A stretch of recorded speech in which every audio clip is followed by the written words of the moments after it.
ನಮಸ್ಕಾರ ಫ್ರೆಂಡ್ಸ್, ದ್ರಾಕ್ಷಿ ಬೆಳೆಗಾರರಿಗೆ ಈಗ ಸಿಹಿ ಸುದ್ದಿ ಅಂತ ಹೇಳ್ಬೋದು.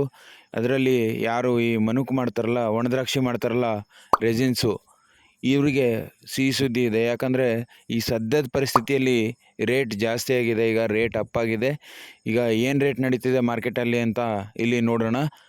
ಸುಮಾರು 1 ವರ್ಷ ಆಯಿತು ರೇಟ್ ಮಾರ್ಕೆಟಲ್ಲಿ, ಮನುಕು ರೇಟ್ ಮಾರ್ಕೆಟಲ್ಲಿ ಬಿದ್ದಿತ್ತು. ಅಂದರೆ 180, 170, 150, 140, 100 ರೂಪಾಯಿ, 90 ರೂಪಾಯಿ, 80 ರೂಪಾಯಿ, ಈ ರೀತಿ ಕೆಳಗೆ ಆಗಿ ಲಾಸ್ಟಿಗೆ 50 ರೂಪಾಯಿ ರೇಟ್ ನಿಂತ್ಕೊಂಡಿತ್ತು. ಈಗ ಸದ್ಯದ ಪರಿಸ್ಥಿತಿಯಲ್ಲಿ ರೇಟ್ ಅಪ್ ಆಗಿದೆ. ಈಗ ನೋಡ್ಬೋದು ಇಲ್ಲಿ